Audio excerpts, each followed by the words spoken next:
Pessoal, o diagnóstico é muito claro. O Corinthians não merecia ter perdido o jogo. Merecimento é muito subjetivo e relativo no futebol, né? Já falamos sobre isso. Até porque o Fortaleza melhorou no segundo tempo. Com a entrada do Moisés, o Vojvoda percebeu que, caramba, dá para ganhar esse jogo. Colocou o Moisés, o Fortaleza encontrou espaços que o Corinthians começou a oferecer, porque aí o Ramon colocou o time para frente para tentar ganhar o jogo, e eu acho natural que ele tenha feito isso, mas aí ele ofereceu mais espaços ao Fortaleza, que sabe muito bem aproveitar esses espaços, aproveitou, teve um pênalti que realmente não aconteceu e foi revertido corretamente, porque o Kaká toca na bola, na disputa com o Lucero, o árbitro marca no campo, mas o VAR chama para revisão e corretamente não foi marcado o pênalti, mas já era o Fortaleza frequentando a área do Corinthians, vem o gol que acaba acontecendo na jogada do Moisés, depois o Lucero e o gol do Pikachu. O Hugo acho que sai mal para abafar e o Mateuzinho não faz a cobertura. Lances que aconteceram ali na pequena área, o Corinthians não conseguiu afastar, e aí depois com o Corinthians se lançando ao ataque, o Fortaleza poderia ter feito mais um ou dois, e teve um até que seria humilhante demais, com o Hugo Souza tentando, no desespero, indo para o escanteio tentar um cabeceio. Eu nunca acho legal isso, porque a gente conta nos dedos quando isso acontece, com exceção de, sei lá, uma disputa de título, sabe? Que o jogo está acabando e você não tem mais o que fazer. Em pontos corridos, 23ª rodada, 24ª rodada, não faz muito sentido, na minha opinião, porque o Hugo acabou desguarnecendo a meta. Dificilmente, é muito difícil aproveitar essa chance com o goleiro. Eu sei que ele é um cara mais alto ali, mais um dentro da área, mas o que aconteceu? Não fosse um impedimento, né? Porque aí o goleiro estava fora, tinha só um defensor, o Pikachu estava adiantado, o Fortaleza teria feito o segundo. E teve até espaços para fazer mais de um, porque o Moisés entrou infernizando a defesa do Corinthians.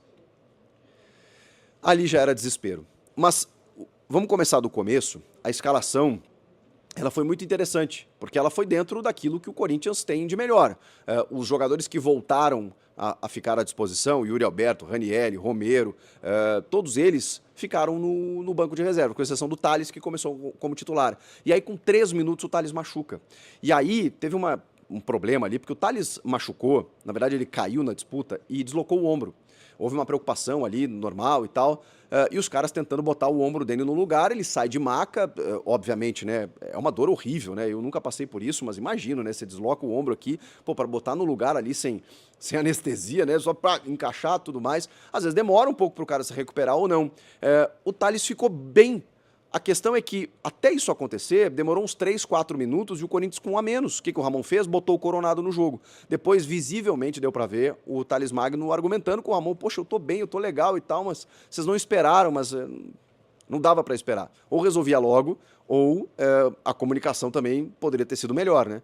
Mas, enfim, o fato é que o Thales saiu do jogo com 4 minutos de jogo, né? Com 8 minutos entra, porque aí demorou todo esse tempo, o Igor Coronado, e mudou toda a configuração de ataque. O Thales é um cara que carrega a bola, é um cara driblador, é um cara que estava pelo lado esquerdo para tentar abastecer o Pedro Raul, que foi outra escolha do Ramon como titular desde o início. Quando entra o Coronado, ele fica com o Rian, o Charles, o Garro, o Coronado, e aí o Pedro Raul mais avançado. Mais ou menos o time que jogou contra o Bragantino e que até foi bem no primeiro tempo. Depois, no segundo tempo, o Corinthians jogou muito mal e sofreu a virada do Bragantino, que levou a decisão para os pênaltis. O trio de zagueiros, né, com o Félix Torres, o Kaká e o André Ramalho, e os laterais, o Mateuzinho e o Matheus Bidu. O Rian errou muitos passes, estava muito mal, mas o Fortaleza não jogou bem. E esse primeiro tempo, ele nos deu esse indicativo. Cara, o Fortaleza não tá bem. O Fortaleza não criou grandes chances. Teve uma finalização do Felipe Jonathan que o Hugo agarrou no centro do gol. Teve volume, teve presença ali na intermediária, mas o Corinthians também ficou com a bola. E aí teve uma grande jogada do Garro com o Coronado, Matheus Bidu, que fez a ultrapassagem, uma das poucas vezes, porque quando você tem mais um meia ali no meio campo, né, no caso o Coronado e o Garro, e não tem atacantes, porque aí ele abriu mão do Thales Magno e não colocou mais atacantes, era só o Pedro Raul, você precisava dos laterais. Você precisava de ultrapassagem tanto do Bidu pela esquerda quanto do Mateuzinho pela direita, e não estava acontecendo isso. Numa única vez que aconteceu com o Bidu, ele fez um cruzamento, uma bola forte a meia altura, tá? Mas o Pedro Raul não conseguiu aproveitar, embaixo da trave, ele levantou a perna e isolou a bola, numa das poucas chances que o Corinthians teve claras assim no primeiro tempo. Mas já era um Corinthians chegando, e eu pensava, opa, o Fortaleza não está chegando, o Corinthians já chegou uma. E aí depois, né, teve uma presença diária, como eu disse, do Fortaleza e tal, o Hugo fez umas intervenções, mas nada demais. O bicho-papão não era grande, o Leão não estava tão feroz, mas é um time muito cascudo, que percebeu dentro da sua estratégia, que precisava ganhar o jogo até para se tornar líder pelo empate com o Botafogo e precisava ganhar o jogo no segundo tempo. Só que o Corinthians também. O Ramon Dias provavelmente foi para o intervalo e falou assim, rapaziada, dá para ganhar esse jogo. Mais do que dá para ganhar, precisamos vencer.